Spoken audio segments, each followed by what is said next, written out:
Hello students, my name is Shum Jha. I am the faculty of Pi Mason Institute.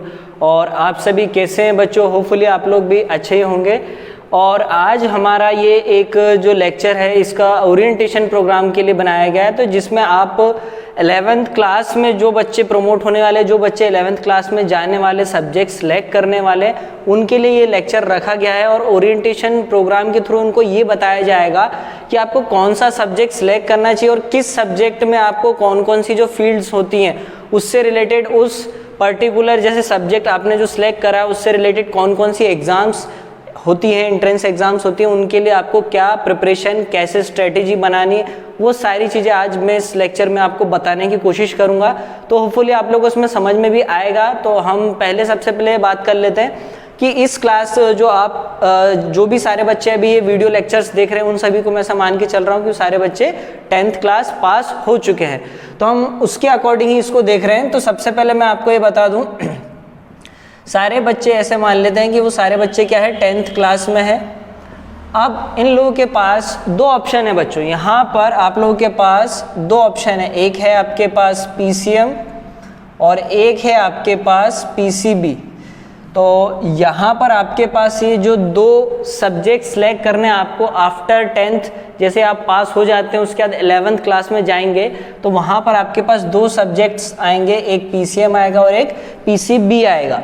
अब इसको आप बोल सकते हो इंजीनियरिंग के लिए, क्योंकि इसमें मैथ्स है, इसमें ये आपका बायो है, तो ये मेडिकल फील्ड से रिलेटेड है, तो ये आपका इंजीनियरिंग के लिए चला जाता है और ये आपका मेडिकल फील्ड के लिए चला। तो अब यहाँ पर बच्चों के पास दो चॉइस आ जाती हैं। अगर आपको इंजीनियरिंग फील्ड में आना है तो PCM सब्जेक्ट सेलेक्ट करें, और आपको अगर मेडिकल फील्ड से रिलेटेड कोई चीज़ करने हैं, कोर्स करना है, तो आप उसके लिए PCB ग्रुप को सिलेक्ट कर सकते हैं। अब उसके बाद हम ये देखते हैं कि हाँ, हमने सब्जेक्ट तो यहाँ पर देख लिए कौन कौन से दो सब्जेक्ट होते हैं फॉर 11th क्लास के लिए। अब जैसे बच्चे के पास 11th क्लास में वो है और उसके पास यहाँ पर उसको एक चीज़ और यहाँ पर स्पेसिफाई क्लियर मैं कर देता हूँ आपको कि 11th class plus 12th class, क्योंकि इसको दोनों क्लास के लिए सफ़र करना पड़ता है। यहाँ पर दो क्लास रहती है, तो ये क्या हो जाता है बच्चों, 2 ईयर का प्लान हो जाता है। ये आपका क्या हो जाता है, 2 ईयर की प्लानिंग्स हो जाती है। तो आपको इसको अच्छे तरीके से प्लान करना पड़ता है। और एक और इम्पॉर्टेंट बात बेटा, कि अगर आपको 11th क्लास में अच्छा सब्जेक्ट आपने सेलेक्ट करा, उसकी अच्छी पढ़ाई करी, अच्छा उस पर फोकस करा, तो आपको 12th क्लास में कम दिक्कत आएगी, या आप ऐसा मान लीजिए कम प्रॉब्लम्स आपको फेस करनी पड़ेगी। तो आपको 11th क्लास में अच्छी मेहनत करनी है, और इसका आपका क्योंकि ये बेसिक होता है, आप ऐसा मान लीजिए 12th क्लास के लिए आपको 11th क्लास में जितने भी चैप्टर्स रहते हैं ये बेसिक फंडामेंटल्स होते हैं, तो आपको उसके अकॉर्डिंग ही इसको देखना है। सारे कंसेप्ट, बेसिक जो फैक्ट्स रहते हैं वो सारे 11th क्लास से ही आपको पक्के करके 12th क्लास में जाके आप उनको अच्छी तरीके से देख सकते, तो आपको कम प्रॉब्लम्स आएगी सब्जेक्ट के अकॉर्डिंग। अब दूसरी बात यहाँ पर हम करते हैं कि यहाँ पर 11th और 12th क्लास के लिए 2 ईयर का प्लान है। अब इसमें आपके पास दो बोर्ड हो जाते हैं, यहाँ पर CBSE और स्टेट बोर्ड। और स्टेट बोर्ड और CBSE यहाँ पर आपके पास दो बोर्ड होते हैं, क्योंकि आपके पास जब आप ये 2 ईयर का जो प्लान सेलेक्ट करते हैं तो आपको कहीं ना कहीं किसी स्कूल में एडमिशन लेना पड़ता है। तो आप या तो स्टेट बोर्ड में जाएंगे या तो CBSE बोर्ड में जाएंगे, और एक ICSE बोर्ड भी होता है, बट उसकी अभी हम थोड़ा यहाँ पर बात नहीं कर रहे हैं। अब CBSE बोर्ड वाला जो है और स्टेट बोर्ड वाले जो बच्चे हैं, तो इसमें आपको थोड़ा सा यहाँ पर डिफरेंस समझना पड़ेगा। क्या डिफरेंस होता है कि स्टेट बोर्ड वाले बच्चों का जो सिलेबस होता है वो सिंपल, आप बोल सकते हैं फाउंडेशन बेस्ड होता है, एकदम सिंपल सारे कंसेप्ट होते हैं, उसमें सारी जो चीज़ें होती है सिंपल फॉर्मेट में दी होती है, और उनका जो सिलेबस होता है या करिकुलम जो गिवन होता है उनको, वो सिंपल फॉर्मेट। और मेन चीज़ ये होता है कि स्टेट वाइज उसको डिज़ाइन किया जाता है बच्चों। स्टेट बोर्ड वालों का जो सिलेबस होता है वो स्टेट वाइज डिज़ाइन किया जाता है। सेकेंड थिंग, अब CBSE वालों का जो सिलेबस या करिकुलम जो हम बात कर रहे हैं वो होता है सेंट्रल को देख के इसको डिज़ाइन किया था। तो इसमें थोड़ा सा जो आपको मैं बोल सकता हूँ सिलेबस थोड़ा सा वास्ट हो सकता है as compare to state board. अब स्टेट बोर्ड वाले बच्चे क्या होते हैं, थोड़ा सा ऐसा उनको लगता है कि हम CBSE बोर्ड वालों के साथ कैसे फाइट करेंगे, कैसे उनके साथ कम्पीट करेंगे, तो उनको डरने की कोई ज़रूरत नहीं। बस आपको थोड़ा सा क्या करना पड़ता है बच्चों, हल्की सी थोड़ा सा ज़्यादा मेहनत करनी पड़ती है एज कम्पेयर टू CBSE वाले स्टूडेंट के साथ। कंपैरिजन में। तो आपको क्या करना है कि आपको स्टेट बोर्ड वाले जितने भी स्टूडेंट्स हैं उनको क्या करना है बच्चों, थोड़ी सी ज़्यादा मेहनत करनी है सीबीएसई वालों के साथ लेवल में आने के लिए। और जो सीबीएसई बोर्ड वाले बच्चे हैं उनको तो एवरेज आपको पता ही है कि जो पढ़ाया जाता है। तो आपको यहाँ पर ये चीज़ बस ध्यान रखनी है कि सीबीएसई वाले और स्टेट बोर्ड वाले जो बच्चे हैं उनमें से जो आपको मैंने बता दिया है कि जो स्टूडेंट्स सीबीएसई से बिलोंग करते हैं और जो स्टेट बोर्ड से बिलोंग करते हैं, तो स्टेट बोर्ड वाले थोड़ा सा डर जाते हैं कि हम लोग कैसे फाइट करें, तो उनको अब डरने की भी कोई जरूरत नहीं, वो फाइट कर सकते हैं ईजी, अगर मेहनत करना चाहें तो करेंगे और बिल्कुल आपको इसका रिजल्ट भी मिलेगा। अब यहाँ पर आपको मैं ये बता दूँ कि आपके इस 2 ईयर प्लान के लिए आप अगर जैसे पीसीएम ग्रुप में आप जा रहे हैं, तो पीसीएम सब्जेक्ट सेलेक्ट करके आप इंजीनियरिंग फील्ड में जा रहे हैं, तो इसके लिए आपके पास 11 आफ्टर 12th, आप जैसे 11 12th पास करके जैसे आप क्लियर कर लेंगे, आफ्टर 12th आपको कौन कौन सी एग्जाम्स देनी है। तो यहाँ पर आपको मैं बता दूँ आफ्टर 12th आपके पास कौन कौन सी एंट्रेंस एग्ज़ाम्स होती हैं, तो वो भी आपको यहाँ पर पता होना चाहिए कैसी एग्ज़ाम्स होंगी। तो जो सबसे पहले मेन एग्ज़ाम जो होती है JEE की, इसमें 2 फेज़ होते हैं, एक मेंस होता है और एक एडवांस्ड होता है। तो आपको ये भी पता होना चाहिए कि JEE मेंस NTA द्वारा कंडक्ट कराई जाती है, और यहाँ पर इसमें क्या होता है, सबसे पहला वाला जो फेज़ होता है बच्चों वो क्या होता है, मेंस का फेज़ होता है। मेंस आपने क्लियर करा देन आप उसके लिए जो एडवांस वाले के लिए आप क्वालिफाइड हो जाते हैं, तो एडवांस भी आपको क्लियर हो जाए। अब दूसरी इंपॉर्टेंट चीज़, अगर आपने मेंस क्लियर करा तो आपको NITs कॉलेज मिल जाएंगे, जितने भी NITs कॉलेज के लिए आप इसको फाइट करते हैं मेंस के अकॉर्डिंग, और एडवांस के लिए आपको क्या करना रहता है बच्चों, IITs कॉलेज जो रहते हैं वो आपको मिलते हैं। तो आपको बस ये थोड़ा सा नॉलेज रखना है कि आपको मेंस के बेसिस पे आपको NITs कॉलेज में एडमिशन मिलता है, और एडवांस अगर आपने क्लियर कर लिया तो आपको IITs कॉलेज मिलेंगे। तो आपको ये भी ध्यान रखना है। तो सबसे पहली वाली जो एग्ज़ाम है बच्चों वो आपकी कौन सी है, JEE मेंस एंड एडवांस, जो आपको समझ में आ गया। इसका पैटर्न भी अभी आपको मैं सब बता देता हूँ कि कैसा क्या रहेगा इन एग्ज़ाम का। इसके बाद जो सेकंड नंबर पे जो आती है वो आती है आपकी बिट सेट की एग्ज़ाम। बिट सेट की एग्ज़ाम होती है, ये भी आपको मैं बता रहा हूँ कि बिट सेट की जो एग्ज़ाम होती है JEE के बेसिस पे, मतलब उसके लेवल की होती है। आप इसको ऐसा ना समझे कि ईजी एग्ज़ाम है या बहुत आराम से क्रैक कर लेंगे हम, ऐसा नहीं है बच्चों। इसका भी एक लेवल होता है अच्छा खासा, तो आपको इसके लिए भी अच्छी तैयारी करनी पड़ती है। तो ये भी, इसके भी 3 कॉलेज इंडिया में, 1 कॉलेज इसका बाहर है, और आपको NTA और ये सारे कॉलेज तो आपको पता पड़ ही जाएंगे आपको धीरे धीरे, जैसे आप इसके बारे में और देखेंगे।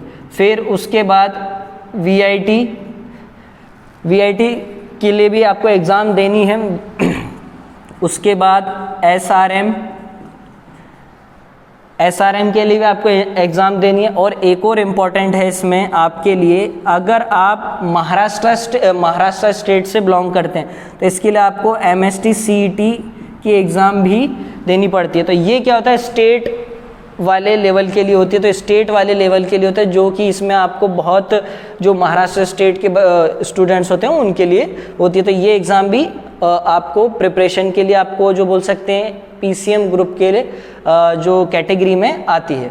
अब बात करते हैं इन सब एग्ज़ाम्स का पैटर्न क्या होता है बच्चों। तो पैटर्न की अगर मैं बात करूँ तो इसमें जो आपका मेंस रहता है, जो आपका MCQs बेस्ड रहता है, ये भी आपका MCQs बेस्ड रहता है। ये वाली एग्ज़ाम्स भी MCQs रहती है, और ये वाली भी MCQs, और ये SRM वाली भी एग्ज़ाम्स भी MCQs है। तो आपको मोस्टली दिख रहा है। बस एडवांस के लिए आपको थोड़ा सा ध्यान रखना है, इसका pattern year by year change होता है। मतलब जैसे आपको साल भर इसको चेंज, जैसे लास्ट ईयर कुछ अगर आया तो इस साल कुछ आएगा, integer type, multiple choice, match the column, इस टाइप से क्वेश्चंस इसमें आ जाते हैं। तो आपको वो भी ध्यान रखना है। एडवांस के लिए बात कर रहा हूँ बच्चों यहाँ पर। तो आपको ये एग्ज़ाम्स पता पड़ चुकी है कि इनका पैटर्न क्या है। अब दूसरी इंपॉर्टेंट ये चीज़ है कि इन सब के लिए आपको क्या प्रेफर करना है, कौन सी बुक्स प्रेफर करनी है, कौन सी बुक से पढ़ना है, तो वो भी आपको मैं बता देता हूँ। इन सब के लिए आपको ये ध्यान रखना है, NCERT की जो बुक्स होती है वो बुक्स को आपको ऐसा मान लीजिए कि उन्हीं बुक के लेवल, उसी बुक के लेवल को ध्यान में रखते हुए आपको स्टडी करना है। तो ये वाला जो आपको मैंने बताया कि NCERT के लेवल पे इन सभी एग्ज़ाम्स को लिया जाता है, एंट्रेंस एग्ज़ाम्स होती हैं। और जैसे आप ये एंट्रेंस एग्ज़ाम क्लियर करते हैं तो आपको इंजीनियरिंग फील्ड में आप एडमिशन ले सकते हैं, जैसे VIT, SRM, MST, CT, JEE, bit set, ये सारी जो एग्ज़ाम्स होती है बच्चों, इससे आप इंजीनियरिंग फील्ड में जा सकते हैं, तो जिससे आपको अच्छा कॉलेज मिलेगा। फिर देन उसके बाद आपको उससे ये रहता है कि आपको अच्छा प्लेसमेंट मिलेगा, तो आपको अच्छी जॉब्स भी मिल जाती है, तो आपको ये भी एक अच्छा बेनिफिट पॉइंट है। तो आपको ये ध्यान रखना है कि कौन सी बुक्स को प्रेफर करना है। NCERT जो बुक्स रहती है इसी के लेवल से आपको ऊपर पढ़ाई करनी है, इससे नीचे लेवल के नहीं करना है, आपको ये भी ध्यान रखना है। तो इसी से आप इसको आप ऐसा मान लीजिए, एवरेज तो यही है, इसी के अकॉर्डिंग इसको आपको फॉलो करना है। तो आपको ये चीज़ क्लियर हो चुकी है। और बाकी कोई भी आपको इसमें ऐसा कुछ लग रहा हो कि जैसे कोई एग्ज़ाम्स और भी होती हैं वो डिफरेंट टाइप की, तो वो आपको अलग बाद में पता पड़ जाएगा। अब आपको मेन ये एग्ज़ाम्स पर ज़्यादा फोकस करना है। कहने का ये मतलब है बच्चों, आपको मेन इन एग्ज़ाम्स पर फोकस करना है, जो भी PCM ग्रुप को सिलेक्ट करके आप आगे आफ्टर 12th इंजीनियरिंग फील्ड में जाना चाहते हैं। तो आपको इस फेज़ में आपको यहाँ तक ये समझ में आ गया है। अब इसके नेक्स्ट फेज़ में मैं आपको ये बताने वाला हूँ कि जैसे कि आप लोग इंजीनियरिंग फील्ड के लिए जाते हैं तो 11th क्लास का क्या सिलेबस होता है, क्योंकि आपको जो सबसे पहले है जो मेन जो बोल सकते हैं कि 11th क्लास का जो फाउंडेशन है, आप बोल सकते हैं कि इसमें इंपॉर्टेंस क्या है, तो उसके सिलेबस को मैं अब डिस्कस करेंगे हम इसके नेक्स्ट फेज में। तो आपको वो भी अच्छे तरीके से नोट डाउन करना है। तो आपको पहले ये देखना है 11th क्लास में क्या क्या टॉपिक्स रहें, कौन से टॉपिक्स पढ़ने हैं आपको, किस टाइप के टॉपिक्स आते हैं, तो आपको ये भी ध्यान रखना है किस टॉपिक से कितने क्वेश्चंस बनेंगे। तो ये सारी चीज़ें भी आपको ध्यान रखनी है। आपको ये चीज़ भी क्लियर होगी। और इसी के साथ में आप NDA प्रिपरेशन, या बच्चे कुछ होते हैं डिफेंस के लिए भी जाना चाहते हैं, तो उसके लिए भी आपको यही पैटर्न फॉलो करना है। तो आपको NCERT की बुक्स भी करनी है। तो अब इसके नेक्स्ट फेज में आपको मैं इसके सिलेबस के बारे में बताता हूँ। चलिए बच्चों, अब हम इसके कंटेंट के बारे में देखेंगे। तो कंटेंट जो आपको रहेगा वो क्या रहेगा वो हम देखते हैं। PCM ग्रुप के लिए मैथमेटिक्स जो आपका सब्जेक्ट रहेगा,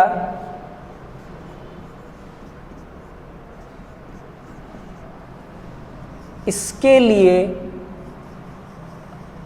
आपको क्या टॉपिक्स रहेंगे इसके अंदर मैथ्स के लिए, वो आज हम देखेंगे कि मैथमेटिक्स जो आपका PCM ग्रुप का जो टॉपिक है या जो आप सब्जेक्ट बोल रहे हैं, ये इस सब्जेक्ट के कंटेंट के बारे में आपको मैं थोड़ा सा बताऊंगा, क्योंकि इस कंटेंट को मैं शिवम झा पाइमेसन इंस्टीट्यूट से आपको इस जो मैथमेटिक्स सब्जेक्ट की जो भी सारी प्रॉब्लम्स रहेंगी बच्चों, वो मैं ही आपको सॉल्व कराऊंगा।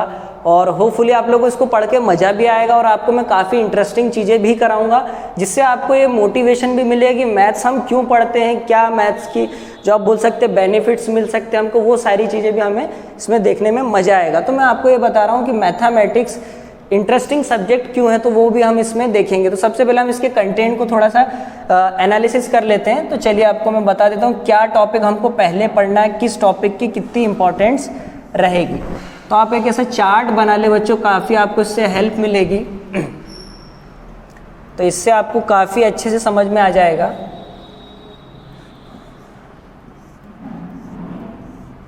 चलिए, अब यहाँ पर जो आपका फर्स्ट नंबर पे आएगा बच्चों, ये रहेगा आपको जो पहला टॉपिक पढ़ना है वो पढ़ना है ट्रिग्नोमेट्रिक फंक्शन। तो इसको आपको मैं यहाँ पर अभी शॉर्ट में लिख रहा हूँ बच्चों, बट आपको समझना है ट्रिग्नोमेट्री फंक्शन। और उसके बाद सेकेंड नंबर पे आपको पढ़ना है सेट्स। सेकेंड नंबर पे क्या पढ़ना है आपको? सेट्स। उसके बाद आपके पास आएगा रिलेशन एंड फंक्शन।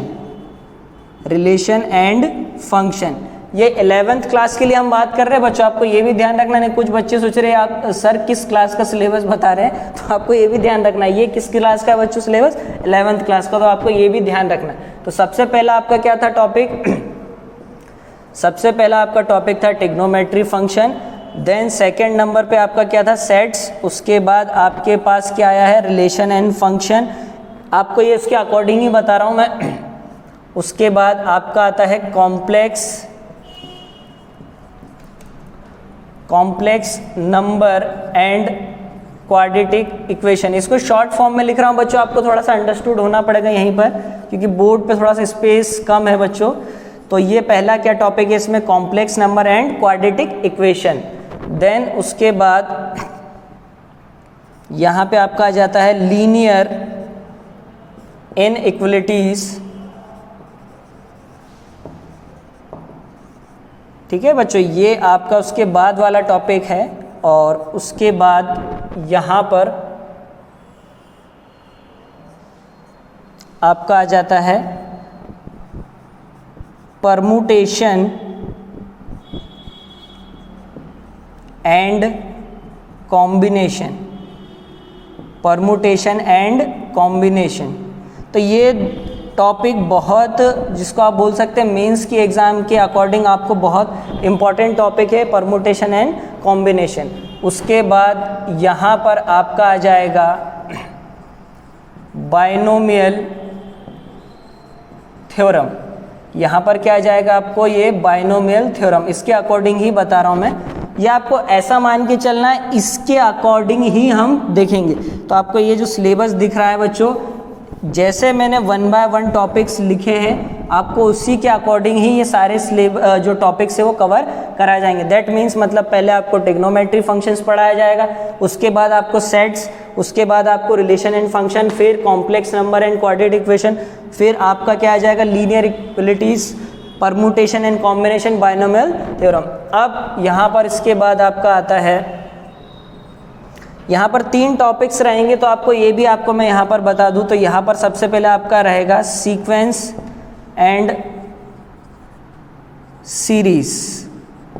तो इसके अंदर सीक्वेंस एंड सीरीज के अंदर आपको 3 टॉपिक्स अलग से देखने हैं, जिसको आपको मैं और बता दूं। यहीं पे थोड़ा सा डिटेल में बता रहा हूँ, बाकी डिटेल में तो आपको जब सिलेबस स्टार्ट होगा बच्चों तो आपको पता पड़ ही जाएगा। पहला है इसमें एपी अर्थमेटिक प्रोग्रेशन, दूसरा है आपका जीपी, थर्ड नंबर पे है आपका एचपी, और इन दोनों को मिलाकर एक टॉपिक नया बनता है जिसे आप बोलते हैं एजीपी। क्या बोलते हैं बच्चों इसे, इन दोनों टॉपिक्स को मिलाकर एक टॉपिक बनता है जिसे आप बोलते हैं एजीपी। और एक सीरीज़ के लिए आपको एक अलग से रहता है जिसे बोलते हैं स्पेशल सीरीज़, तो इसको डबल एस के नाम से भी जानते हैं, डबल एस, तो आपको ये भी ध्यान रखना है। फिर उसके बाद आपके पास आएगा स्ट्रेट लाइन, सर्कल और कॉनिक सेक्शन, तो आपको ये भी ध्यान रखना है। तो कॉनिक सेक्शन, इसको मैं यहाँ लिख देता हूँ, कॉनिक सेक्शन, तो ये आपका इसके बाद वाला टॉपिक रहेगा बच्चों। तो एक कॉनिक सेक्शन, उसके बाद यहाँ पर आपका एक टॉपिक आ जाएगा 3D।